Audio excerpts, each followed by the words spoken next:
Alright, so a few hours ago I saw The Fugitive, which, if you don't know, I've seen many times in my life.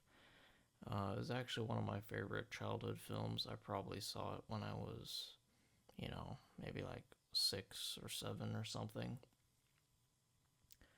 And yeah, like always, it was a good time watching it, and I have like a lot of thoughts about it. And I have kind of main theme where I want to say that this is a film that isn't necessarily, you know, a film that's gonna be in like the top lists of most famous, greatest American films or something like that. But it's just like a really great, um, pretty straightforward thriller that just like oozes quality. And I thought that I'd probably title this video like why don't they make movies like this anymore?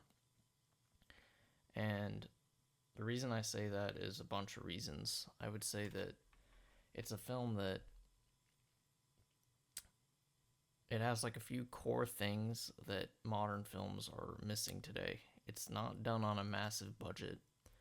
It has really quality acting. It has a good story you know, that's very engaging and suspenseful.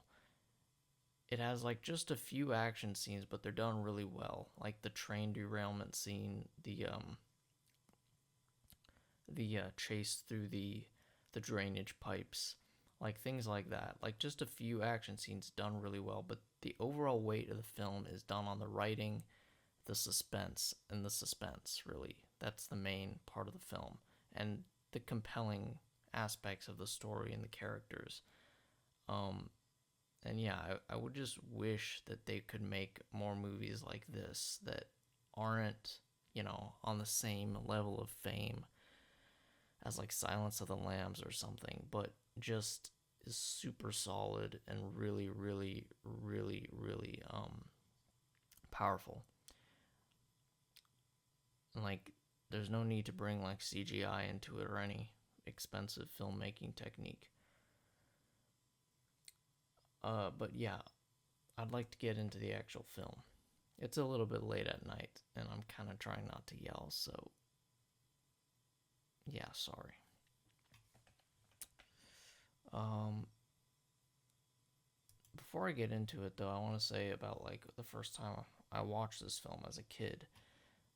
It definitely was a film that was pretty scary, and I have to say it does maintain a lot of its fear factor. That opening scene is so powerful and so jarring. It's the wife that's you know with a marble ball, her skull is bashed in, and then like the husband comes home and fights the man, and then she's on the phone with the police and she accidentally says her husband's name while she's delirious and they think that he's the killer. It's a very like dark and very powerful opening to a movie. That's another thing about this film that like you rarely see stuff like this nowadays, like right away, like just grips you with the suspense or like the disturbing quality of the film and just like gets you right away into the story. Like exactly what you want from a movie, a thriller. Um and yeah, it was always one of my favorite films as a kid. And still one of my favorite films. I wouldn't put it in like a top 50, but I definitely put it in a great movie list. And I do love it. Um, I remember at the beginning of COVID, Zipper Demon saw this film without me. We weren't seeing each other at the time. So kind of like now, but um, not really.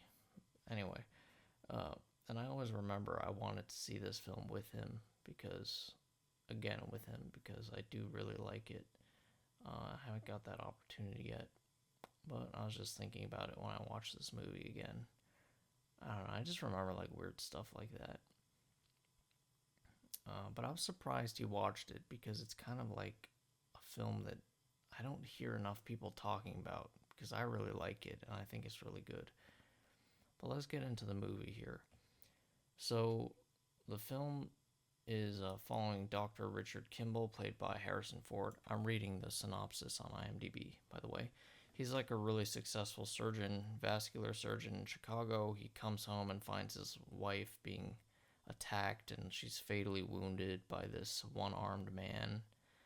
And the man escapes, and then there's a bunch of flashbacks that like pieces together the night. They were at this ritzy charity dinner.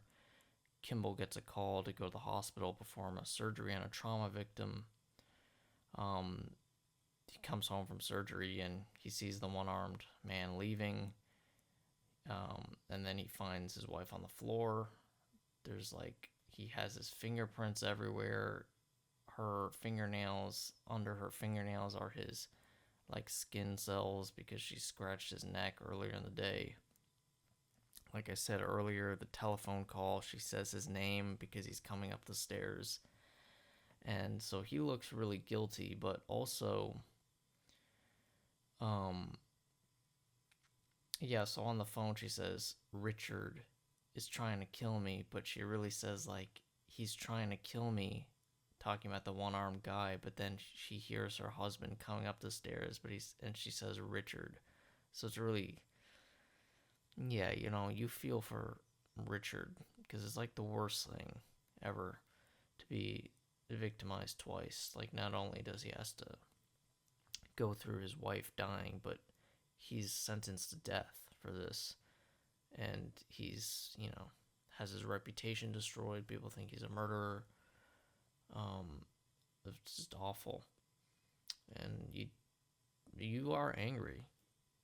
Like, this is an achievement in filmmaking. You gotta give credit here. If within like the first 10 minutes of the film, you can like get a character you don't even know, really, to like feel bad for him or be compelled in the story. That's like just perfect. And that's what I'm talking about with this film. I feel like it does lots of like small things right, which is like the beginning is a perfection, is doing lots of little things well. Um, and I should talk about the scene. I like to talk about iconic lines and do an impression. So there's a scene where he's talking to the police, and they kind of accuse him of killing her because she's rich and he's the beneficiary of her life insurance. And then he says something like, when I came home, there was a man in my house. You find this man." It's very powerful, and I feel it's an iconic line. Um, so yeah, this is like a really good action scene. The film has a few big action scenes, and this is probably the best one at the beginning of the film because it's more of like a mystery and a thriller. It's not really a pure action film, but they're on this prison bus, and then there's an attempted escape, and then the bus crashes. It's a really tense scene, and the bus has fallen off the hill where the road is basically, and onto a train track, and the train's coming, and they all have to escape, but everybody leaves while there's a wounded cop in there, and Dr. Kimball carries him out at his own risk to his life. So it's a really beautiful scene. And then the train derails. Or not derails. Well, yeah, derails, but it hits the bus first and blows it up, and then the train derails, and it's really cool. I really like it.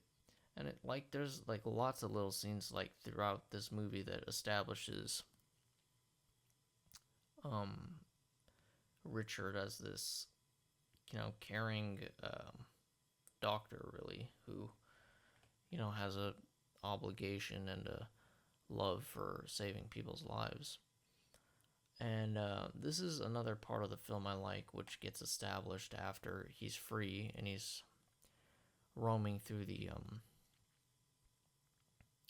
forest, and he basically is wounded from this whole ordeal, and he needs to get medical help. But obviously, he's a fugitive, and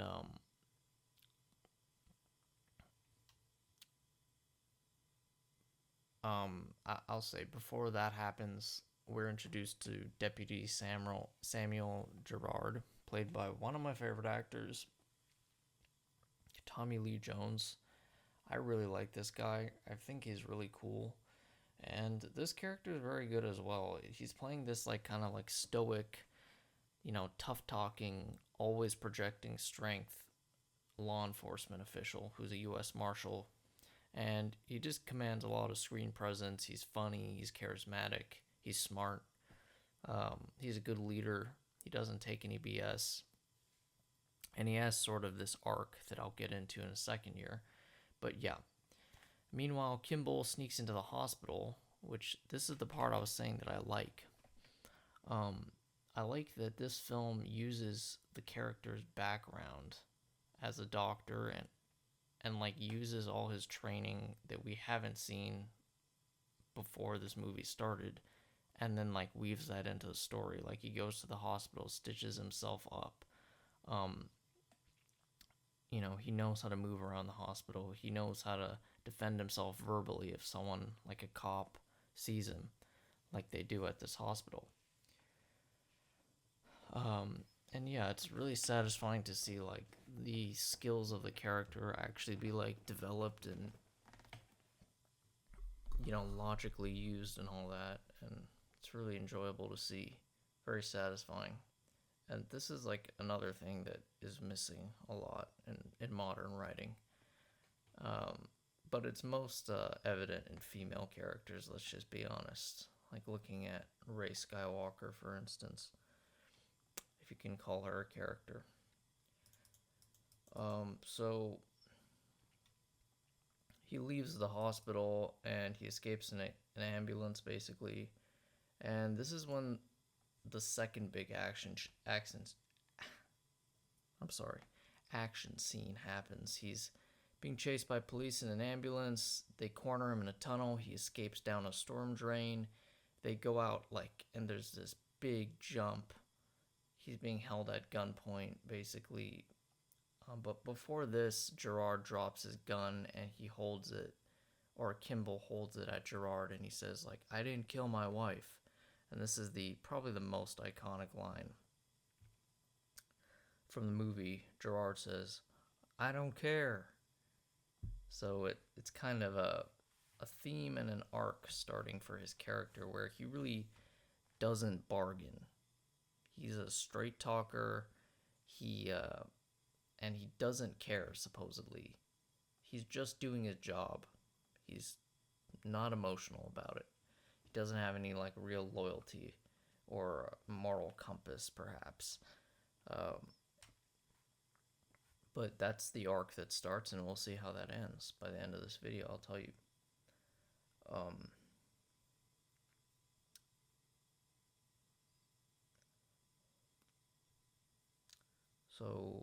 So then Kimball drops, or no, he doesn't drop the gun, but he runs off. He's cornered at the end of this tunnel next to a dam where there's a big drop, and he says, "Drop the gun," and then Kimball jumps. Very iconic scene again. Just an awesome action set piece. Nothing like crazy, but cool. And no CGI, just stunt work. Awesome. Sorry, I'm drinking my patented Evian water by now. Evian really is the best. People that like Evian water are top tier people. Really.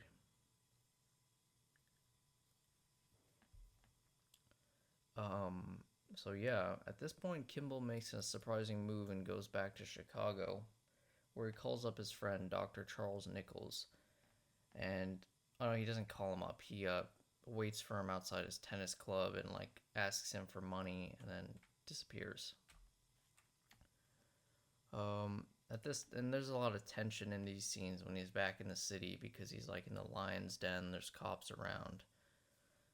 But he poses as a janitor, enters Cook County Hospital's prosthetic department to obtain a list of people who had a prosthetic arm repaired shortly before his wife's murder. Or shortly after, because in the scene where we see him fight with the one-armed man, he dislocates it and screws it up. So he's basically using logic here and saying, like, who came in and had this thing repaired? And this is the unraveling of what Kimball's doing and him trying to figure out what happened to his wife, and it's very well done. But he gets the list, but before this happens, he sees a young patient on a gurney, and he notices he's been misdiagnosed, and he sends him to a different like part of the hospital, and the doctor notices this and notices it's Kimball, and she calls the police, and he has to flee. Gerard realizes that Kimball must be looking for the one-armed man and begins a similar search to anticipate Kimball's next move. Kimball goes to Cook County Jail to meet a one-armed man accused of armed robbery, but he sees he's not the murderer. Gerard and his team go to the jail with the same suspicion. Gerard spots Kimball as he's leaving, and this is a great scene. There's a chase, and Kimball almost gets shot through the security gate, and then he disappears in the St. Patrick's Day festival. This is also starting this kind of arc between each character, Gerard and Kimball, separately, where they kind of get to know each other over a long period of time. And there's sort of a respect being developed, and Gerard is kind of slowly noticing that Kimball isn't dangerous or a bad person. He's just trying to figure out what happened. But this is a gradual process, and it obviously doesn't mean that Gerard isn't going to do his job.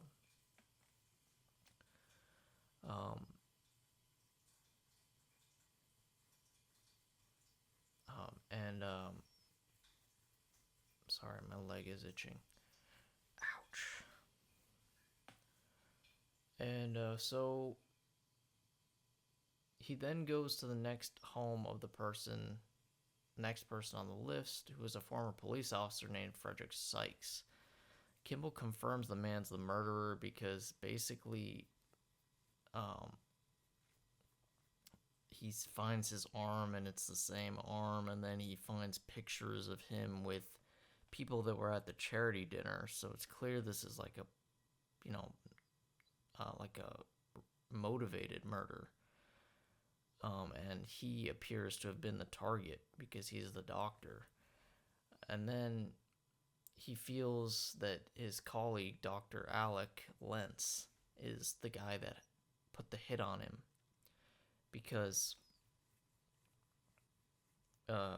he has pictures with this former police officer that came into his house. And he works for this pharmaceutical company called Devlin McGregor, who is like sponsoring this charity event. They're developing a drug called Provasic, which was being researched at Cook County Hospital by Dr. Kimball and the other doctors there. So basically, Kimball had reviewed the drug and said it caused liver damage, which would have prevented the drug from being approved. He also finds that Nichols, who's leading the drug's development, arranged a cover-up and ordered Sykes to kill Kimball. His wife's death was... Okay, this is kind of skipping ahead. It takes him a long time to piece this together because he first thinks it's the guy named Lentz. The synopsis is not really good, but he's on the right track. And then he calls the police to the house, and they trace it, and the police basically know that Sykes he's related in somehow to this killing, but he says, like, oh, the police came and they didn't find anything back when she was murdered. Then Kimball goes to the hospital and looks at the Provasic liver samples he sent to Lentz were tampered with to show no side effects and approved in Lentz's name the same day he died in suspicious circumstances. And then this is when Kimball basically deduces that his friend Nichols, who is Lentz's boss, was responsible for approving all this stuff and then killing Lentz. And he's basically the head honcho. He owns the patent and everything, so he stands a lot of money to gain. He's going on the train to kind of crash this conference that his friend Nichols, or I should say not really friend, because he tried to have him murdered. And former friend, let's say.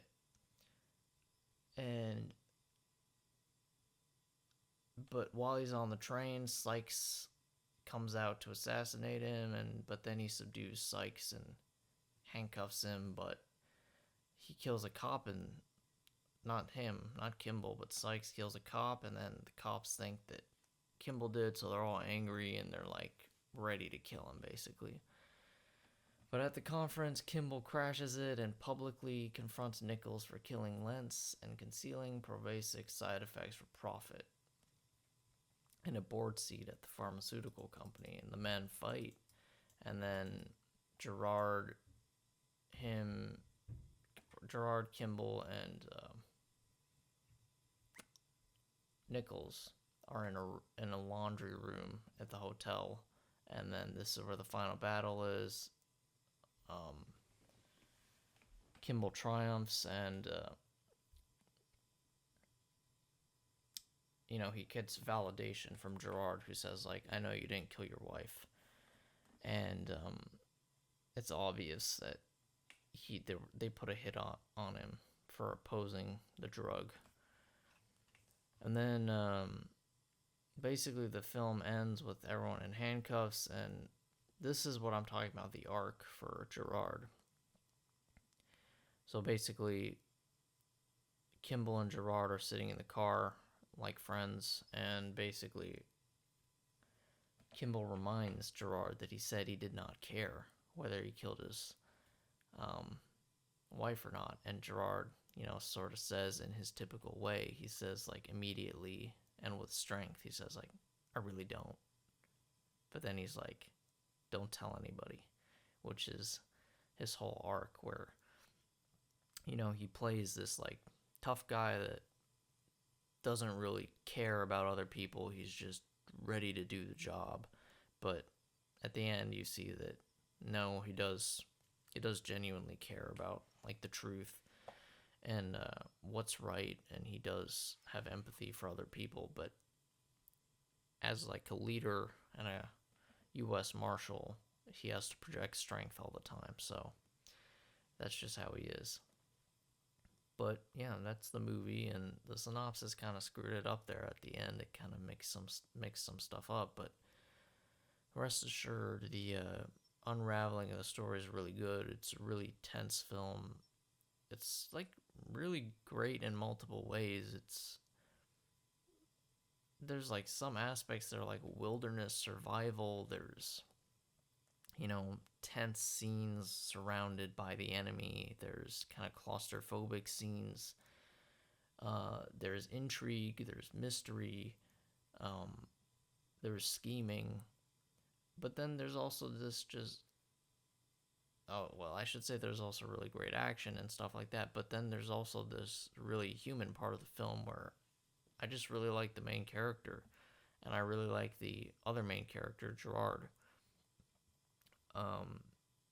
Who I talked about his arc, but Kimball, I think he's just a really compelling character who's really driven by really good motives and really compelling, because it's really infuriating how he's treated in the first 10-15 minutes of the movie. And like I said, like, it's a real achievement in filmmaking where you can make the audience feel for a character they just met right away, which is hard. It's hard to do over 2 hours, Think how many bad movies you've seen that you don't feel anything for the characters. But this movie, within 15 minutes, it gets you to be like outraged. Like, this guy's been brutalized. His wife was murdered, um, brutally. He couldn't stop the guy. Then he goes like to tell them what happened, and uh, all the evidence looks like he killed her. And then he's sentenced to death, like, immediately, in like 15 minutes or 10 minutes, whatever it is. And you're just like, wow, this guy has to win, because it's so wrong if he doesn't. And then it's just like using like logic and his skills as a doctor to work through everything. And the gradual unraveling of the plot is just really satisfying. Um, I think it's possible I've actually done a video on this movie. I'm not 100% sure, so this could be my second video on it. But needless to say, it's definitely one of my favorite movies. I'm a big fan of it. I've been since I was a kid. I definitely probably, it was a little much for like a 6-year-old to watch, especially the first scene with the wife being killed. I mean, it's still, quite rough today to watch it, and definitely a scary scene. Another scene that I'm less scared of now than I was a kid, but I still do have a fear of it. I was deathly afraid as a child of losing a limb. I mean, I still am, of course, and everyone is to an extent, obviously, but this film has a lot to do with a one-armed man, and as a kid, I was horrified of that idea. So that's definitely a thing that increased the suspense and the fear of this film. But I have to say, I've largely gotten over that fear, but it was one of the big ones. We've replaced them with other fears. Well, I guess they're more rational, more real. And God forbid, I mean, I hope I don't lose a limb. I'd probably rather die. So I guess I still am afraid of it. That just took a weird turn. I'm sorry about that. Yeah, but that's been The Fugitive, a real solid film. I give this probably like a 9.3 out of 10. And the only reason it wouldn't be like a lot higher is just because like it is a very straightforward film. It's the direction, while very good, is not like top tier. It's not like it's not the most unique movie, and I'm not saying that as an insult. It's just not like up there with Silence of the Lambs, which is very strange and unique. This is a very straightforward film, but it's very great. It really hits everything you want in a thriller and an action film. Um, yeah, so give it a watch, or don't give it a watch. Watch it with me.